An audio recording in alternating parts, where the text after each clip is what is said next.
Y en clave geopolítica seguimos vigilando lo que ocurre en el escenario bélico entre Rusia y Ucrania. Bueno, bélico y también diplomático, sobre todo después del arranque de semana que hemos tenido donde Donald Trump y Mark Rutte, el secretario general de la OTAN, han afianzado su relación y sobre todo su postura respecto al conflicto.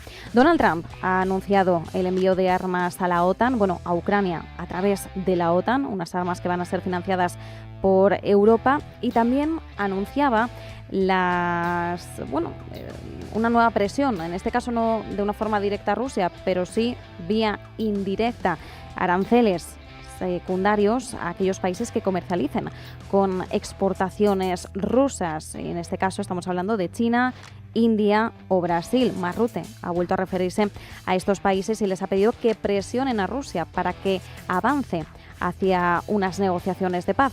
Vamos a hablar de todo ello, de este entorno, con Emiliano García Coso, profesor de Derecho Internacional y Relaciones Internacionales de Comillas y CADE. Emiliano, ¿qué tal? ¿Cómo estás? Muy buenas tardes, Marta. Encantado de estar aquí contigo. Bueno, hemos hablado en las últimas semanas de este cambio de postura que estamos viendo respecto a la Casa Blanca, respecto a Donald Trump. No sé hasta qué punto podemos hablar ya de un hartazgo, de una paciencia que ha podido llegar a su límite o de una nueva estrategia por acercarse más a Putin. Si no ha servido la cordialidad, pues que sirva la presión. No sé qué lectura debemos hacer en estos momentos de este giro de postura que estamos viendo por parte de Estados Unidos. ¿Cómo debemos percibirlo principalmente? Porque no sé si estamos yendo hacia un escenario de negociaciones o más bien de escalada. Pues una cosa intermedia, porque como hemos venido hablando en las semanas anteriores, en el fondo ha habido un cambio de narrativa, al menos de tono del discurso, pero siempre con unos frenos de emergencia, ¿no? Lo de suministrar, pero solo con carácter defensivo. Voy a poner aranceles, pero voy a dejar un plazo de 50 días. Entonces, en el fondo, Trump sigue favoreciendo un poco la posición de Putin, porque claro, si vemos cómo está el frente, pues las tropas rusas siguen avanzando, ya con otros frentes en el sur, ya no solamente en Donetsk, como sabes muy bien. Los últimos 15 o 20 días ha sido el mayor volumen de ataques aéreos por parte rusa, es decir, tanto con drones como con misiles balísticos. Y entonces en esta campaña de verano, 50 días otorgados para esas contramedidas comerciales a los socios que compren energía a Rusia y por lo tanto financien la economía de guerra de Rusia, es un plazo muy amplio, porque es decir, de aquí al 4 de septiembre, tal y como se están desarrollando los acontecimientos en el frente, puede implicar que Rusia haya avanzado mucho más y que Ucrania o las tropas ucranianas no sean capaces de resistir en los otros frentes que se están abriendo. Entonces, yo digo o pienso que existe una posibilidad de que sea un plazo que le está otorgando adicional Trump en un intento de marcar esa estrategia negociadora, pero los plazos son muy amplios. Entonces, no confío mucho en que vaya a haber una mella en la posición férrea que tiene Putin, y que incluso el propio ministro Lavrov, Medvedev, lo han dejado claro. Están dispuestos a hablar, pero manteniendo las condiciones. Y las condiciones, como tú bien has dicho, pues en básicamente reconocer la capitulación o la derrota de Ucrania y que por lo tanto acepte todas y cada una de las condiciones que el señor Putin lleva invocando desde el inicio de la operación especial. Bueno, enseguida te pregunto por este plazo de 50 días, pero sí quería ahondar un poquito más en esta cuestión. Hoy la agencia Reuters llevaba en exclusiva una información que ha podido recabar de fuentes cercanas al Kremlin, y en pocas palabras lo que indican estas fuentes es que Putin está ignorando completamente la presión de Trump, que confía en la fortaleza de su economía, de su ejército para resistir sanciones, para seguir avanzando, y que no se descarta que incluso pueda ampliar sus objetivos territoriales. Y de hecho también algo bastante revelador es que Putin, al parecer, no considera que en ningún momento se le haya hecho una propuesta de paz seria. Entonces, de todo ello tenemos que sacar la conclusión de que a Rusia no le tiembla nada el pulso en medio de esta nueva postura de Estados Unidos más enfocada a esa presión, aunque tenga unas dobles lecturas esa presión, entiéndase. Sí, yo creo que, o sea, Putin y históricamente, en sus más de 25 años al frente de la Federación Rusa, nunca ha, digamos, aceptado términos de negociación o de paz. Siempre ha impuesto su voluntad porque tiene unas características, domina toda la Federación Rusa, el ejército, todo el aparatic politic de la Federación Rusa la domina. Entonces no tiene que dar explicaciones a la Duma rusa, etcétera, etcétera. Entonces él es consciente que Occidente habitualmente termina por cansarse del soporte de algunos países que, digamos, discuten el dominio o la influencia rusa. Entonces, yo creo que está muy tranquilo, tiene y es conocedor de que con el apoyo de China más las compras que realizan terceros países, pues que eso le permite, digamos, sostener esa economía de guerra, a pesar que la inflación en Rusia está por las nubes, pero que tiene todavía para 1 o 2 años. Entonces, en 1 o 2 años, evidentemente, militarmente puede haber logrado sus objetivos militares y resistir. Entonces, lo veo muy difícil. Y no es que no se le haya hecho opciones o propuestas de paz, es que él nunca ha rebajado sus pretensiones. Entonces, es muy difícil negociar con alguien cuando no está dispuesto a renunciar a ninguno de los puntos, y algunos de ellos son muy sensibles para Ucrania y para algunos de los países que apoyamos a Ucrania. Ujú. Claro, sin embargo, tenemos ese factor Estados Unidos, ese factor Trump al que se le agota la paciencia. Ayer le hicieron una pregunta que no quiso responder. Donald Trump dijo, no me puedes hacer esta pregunta o no me hagas esta pregunta. Salió un poco por la tangente, pero le preguntaron hasta dónde estaría él dispuesto a llegar si viera que Putin sigue intensificando la guerra. Claro, la pregunta que también debemos hacernos es esa. ¿Trump podría dejar ese papel de aparente mediador para implicarse de una forma más directa con tal de conseguir el objetivo de cerrar el conflicto? Otra cosa es cómo se cierre, ¿no? Pero cerrarlo, frenarlo de cuajo. Yo creo que aquí la reunión que hubo el domingo con Marrute, el mensaje que se le trasladó los miembros de la OTAN fue, bueno, tú no quieres poner un solo dólar encima del conflicto ucraniano, no te preocupes que nosotros te lo pagamos. Es decir, que en el fondo para él no supone un desgaste, supone un incremento de las ventas de la industria armamentística norteamericana a través de los países europeos que van a comprar las plataformas Patriot y todos los otros armamentos sofisticados que anunció en el despacho Oval. De hecho, la visita del ministro de Defensa, supuestamente van a comprar los Typhoon o Typhoon, que va a suponer un incremento importante del gasto de defensa de Alemania, superando esos límites. Es decir, que estratégicamente él puede seguir sosteniendo, no directamente, sino ya a través de los países europeos de la OTAN, que van a ser los que compran y los que suministren a Ucrania. Por lo tanto, él puede decir que él no está implicado, que él vende a países europeos y que los países europeos siguen con ese apoyo. Y luego hay que recordar que dentro de su propio movimiento MAGA están seriamente preocupados porque cada vez hay una implicación mayor en esa política exterior que era mirar hacia adentro y reconstruir hacia adentro, y hay un cierto movimiento sísmico dentro de ese movimiento MAGA donde la posición de Trump está poniéndose ya por parte de algunos de sus principales apoyos en dudas, no solamente por cuestiones de política exterior, sino también por cuestiones vinculadas a temas domésticos como la famosa lista Einstein o los datos que acabas de mencionar de la inflación, que hacen dudar un poco de ese mensaje electoral que le llevó a la presidencia. Ujú. Volviendo a ese plazo de 50 días que ha dado Donald Trump, ¿crees que es un plazo realista de cara a conseguir avanzar hacia unas negociaciones?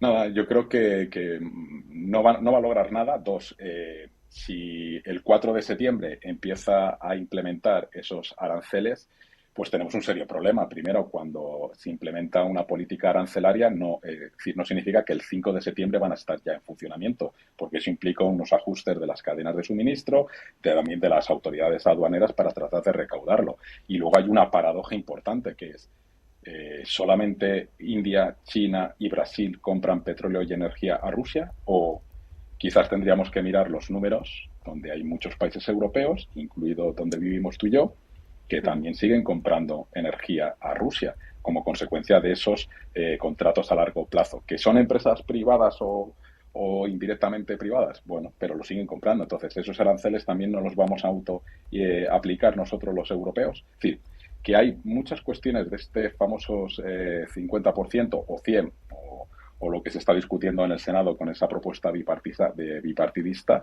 que luego su ejecución práctica es harto difícil y que no va a ser en septiembre. Es decir, que nos plantamos en diciembre para que eso empiece a dar resultados sobre las divisas que entran en la economía de guerra rusa.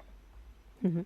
Mientras tanto, Kaja Kallas ha dicho que espera que esta semana, bueno, más concretamente mañana, miércoles, la Unión Europea acuerde nuevas sanciones contra Rusia. El problema es que vamos acumulando paquetes. Este sería el 18º y no terminamos de ver que realmente haya una merma clara o que se produzca un cambio.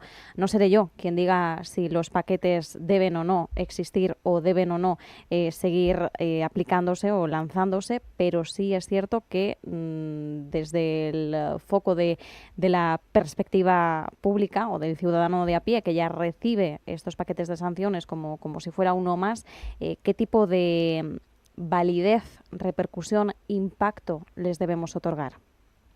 Muy poco. O sea, sinceramente, tanto los paquetes adoptados por la Unión Europea que afectan a personas vinculadas al gobierno, empresas controladas por el gobierno ruso, etcétera, etcétera, el propio mercado internacional habilita mecanismos para sortearlos. Es decir, tanto desde el punto de vista de la famosa flota fantasma de petroleros rusos, como principalmente el rol que desarrolla, pues eso, China, India, Brasil y otros países africanos que siguen comprando y eludiendo cualquier tipo de sanción económica a la venta o al intercambio con Rusia. Entonces, o hay un consenso mundial de que ejecutar esas medidas o sanciones económicas, o sinceramente el mercado y los mecanismos que hay dentro del mercado permiten perfectamente eludir esas medidas y, por lo tanto, hacen poco efectiva las sanciones económicas contra Rusia. No digo que no hagan daño, porque daño están haciendo, pero no el necesario como para forzar al señor Putin a sentarse en una mesa negociadora, empezando por un cese al fuego.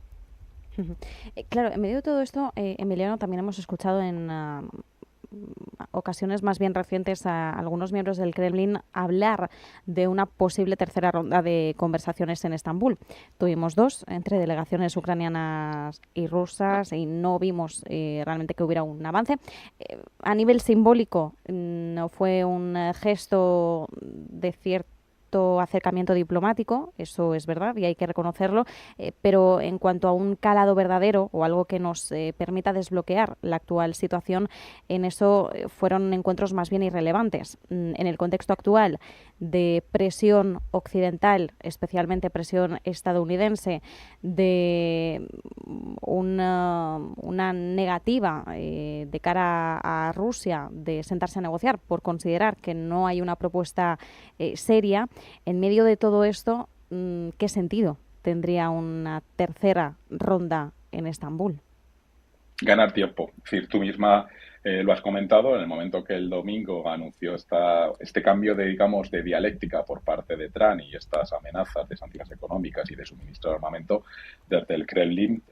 Todo era, bueno, hay que valorar esto, pero estamos abiertos a mantener las conversaciones, pero en el fondo, como ya hemos visto y como llevamos 3 años, todos estos predisposición del Kremlin a sentarse en una mesa negociadora no es más que una manera o una estrategia de ganar tiempo. ¿Ganar tiempo frente a qué? Frente al frente de batalla para ganar el máximo territorio posible y ejercer la mayor presión posible sobre el gobierno de Zelensky, tratando de legitimarlo y buscar que Ucrania se convierta en un estado satélite como si no fuese un estado soberano.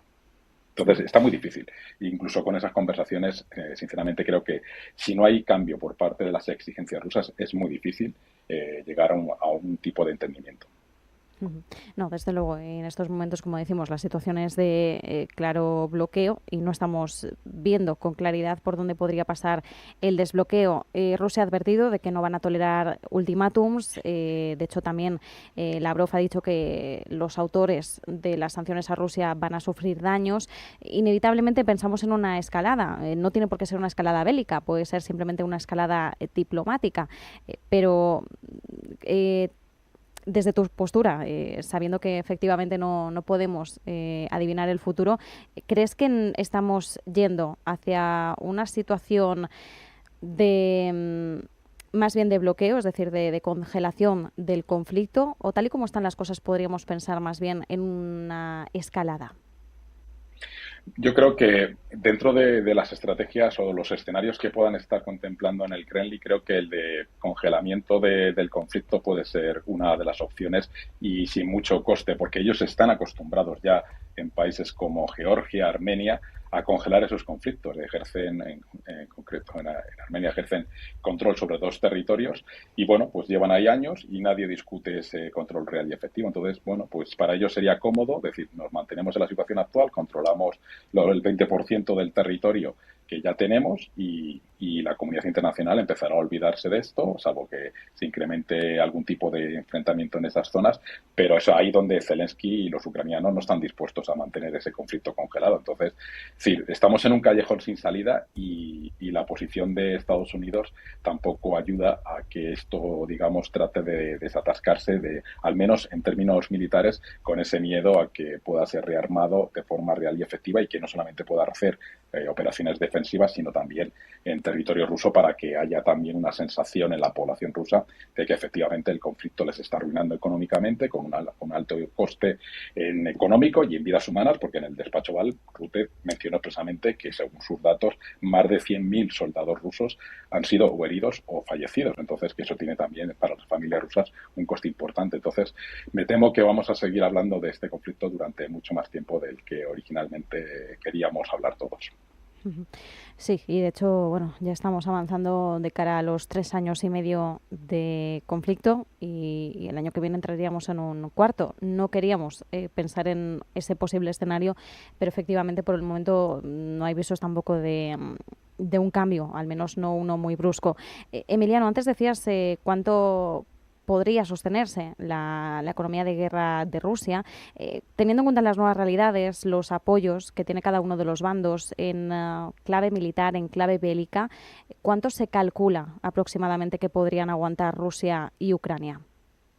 Rusia, con el sostenimiento, digamos, que puede tener de Corea del Norte, de China especialmente, que está interesada en que se mantenga al menos esta situación de conflicto para desviar la atención de Estados Unidos, y India y Brasil, es decir, en el fondo los BRICS y algún país otro africano, puede sostener este conflicto porque tiene reorientada toda su economía a esta economía de guerra. Entonces, pues bueno, es capaz de sostenerlo, y humanamente y militarmente el ejército ruso supera considerablemente al ejército ucraniano. De hecho, la parte más débil siempre ha sido Ucrania, tanto desde el punto de vista de reclutamiento como de disponibilidad de armamento. Entonces, salvo que haya una caída total del frente, Ucrania sería la que menos posibilidades tendría de sostener esto en un plazo largo.